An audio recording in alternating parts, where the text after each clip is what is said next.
रजा साहब, ऑब्वियसली बिलावल भुट्टो जरदारी साहब इस वक्त जो अपनी तनकीद है पाकिस्तान मुस्लिम लीग नवाज पे वो काफी जोरों शोर से कर रहे हैं। पर सर यहाँ एक तरफ ये भी हम बार बार बात सुनते रहते हैं कि अगली हुकूमत जो बनेगी इत्तेहादी हुकूमत बनेगी। जो इस वक्त मुल्क की जरूरत है वो ये है कि सब इकट्ठे हों क्योंकि बहुत मुश्किल फैसले करने हैं।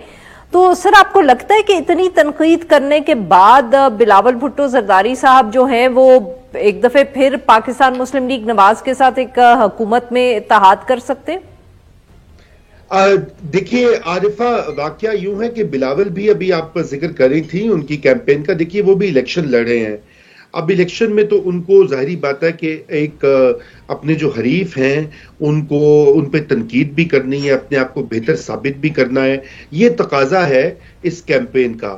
और चूंकि माजी में वो और PMLN काम कर चुके हैं पिछले 17 महीने में जो उन्होंने हुकूमत चलाई PDM के प्लेटफॉर्म से, तो बिल्कुल ये मुमकिन है कि वो कोलिशन भी बना सकते हैं। और मुझे लगता है कि अहम कौमी अमूर के ऊपर किसी ना किसी तरीके पर वो कोई समझौता भी कर लेंगे। देखिए जरदारी साहब एक अमलियत पसंद और प्रैग्मेटिक जिसे कहा जाता है पॉलिटिशियन है, और वो हालात को देखकर अगर वो सही बार्गेन और सही नेगोशिएट करें तो जहां पे उनका अपना फायदा आता है फिर वो ताउन कर लेते हैं। ये लचक होती है जमहूरी जो है सिस्टम के अंदर और पॉलिटिकल पार्टीज के अंदर।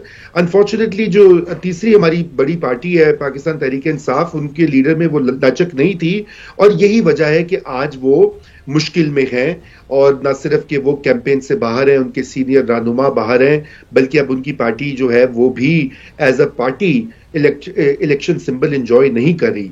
और ये एक ऐसी चीज है कि इसको कभी नजरअंदाज नहीं करना चाहिए, क्योंकि हमारी डेमोक्रेसी जो है, आरिफा आप भी मुझसे बेहतर ही जानती हैं कि ये कोई आइडियल डेमोक्रेसी तो है नहीं, एक हाइब्रिड डेमोक्रेसी है। हाइब्रिड डेमोक्रेसी जो है वो कुछ वक्त लगता है कि जब वो मजीद कंसोलिडेट होती है और उसमें फिर हम जो एक आइडियल डेमोक्रेसी की तरफ बढ़ते हैं।